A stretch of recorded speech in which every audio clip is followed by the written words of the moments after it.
Le Parisien, aujourd'hui en France, qui nous plonge ce matin dans les secrets de l'élection du pape. Oui, on peut dire que cette élection du pape Léon XIV a été une véritable surprise et pour cause.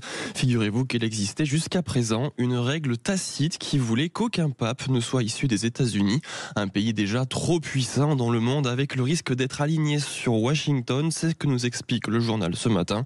Alors pourquoi les cardinaux ont-ils dérogé à cette règle?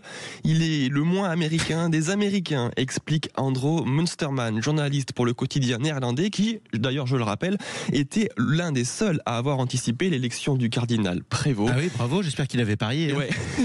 Il ajoute plus loin, et puis il vient de Chicago, la ville d'Obama, très sociale. Il a critiqué la politique anti-migrant de Trump et de Vance, autrement dit, aucun risque que Léon XIV soit influencé par la politique américaine. Et puis, page 3 du Parisien, on a ce témoignage, cette interview de François-Xavier Boustillot, évêque d'Ajaccio et cardinal, qui s'exprime à son sujet après l'élection.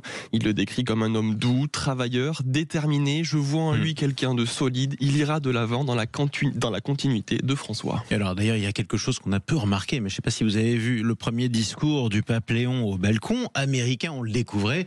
Il a parlé en deux langues. Bien sûr, espagnol et italien. Voilà, italien parce que bon, c'est sur la place Saint-Pierre, et espagnol avec un clin d'œil aux Péruviens. Mais il n'a pas parlé des Américains, comme quoi. Fallait surtout pas montrer qu'on était Américains.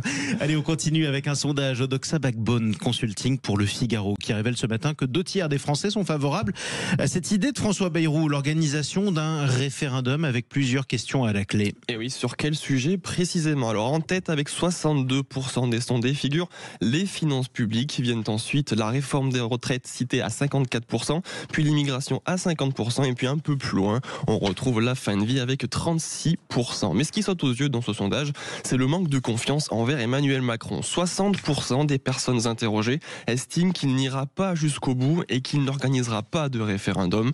Autre signal fort, près de 3 Français sur 4, 73% exactement, y voient une simple manœuvre politique du président pour tenter de reprendre la main sur la scène nationale. Oui, effectivement, c'est ce qui peut sembler aussi, mais ça paraît logique. On continue la revue de presse et on termine avec la Provence. La Provence, ce matin, vous pose une question, chers amis, dans les Bouches-du-Rhône notamment. Cette question concerne tous les automobilistes. Faut-il détruire ces saletés de ralentisseurs? Et oui, selon l'association varoise pour une mobilité plus sereine et durable, parmi les 450 000 dodanes recensés en France, quasiment tous seraient illégaux, voire dangereux. Ouais, je précise d'ailleurs que c'est sur Sud Radio que vous l'avez entendu en premier. Exactement. Chez Jean-Luc Moreau et Laurence Perrault dont on parle auto. C'est ça. Et la Provence donc le rappelle, pour qu'un dodane soit conforme, il doit se trouver sur une voie limitée à 30 km/h, empruntée par moins de 3000 véhicules par jour en moyenne, et surtout où aucun transport en commun ne circule. Mais Alors que souvent, ces ralentisseurs, vous les voyez dans les rues de l'école. Exactement. Parce qu'on veut faire ralentir, c'est normal, les gens qui roulent dans la rue, qui passent devant nos bouts de chou qui pourraient sortir de l'école. Sauf qu'au final, c'est plus dangereux qu'autre chose. Mais oui, et puis qu'est-ce qui passe sur la rue de l'école ? Eh ben le bus qui va vous chercher vos gosses. Ouais. Enfin, c'est quand même absurde. Ils sont illégaux, ces ralentisseurs. Exactement. Et puis Thierry Modolo, du coup, plus loin, Thierry Modolo Dominati, président de l'association, explique que quand le Conseil d'État a vu que ça coûterait entre 5 et 7 milliards d'euros pour enlever tous ces ralentisseurs illégaux sur le territoire, il a freiné des 4 fers. C'est ce qu'il dit.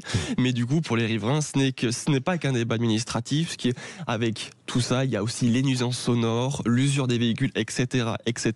On a même ce matin un habitant qui témoigne, qui nous dit « ça esquinte les voitures, les gens sont emmerdés ». Alors la situation n'est pas prête de bouger puisque le 27 mars dernier, le Conseil d'État a sauvé in extremis plus de 400 000 ralentisseurs illégaux. Oui, et puis de toute façon, on n'a pas les 5 à 7 milliards pour rafistoler ces ralentisseurs.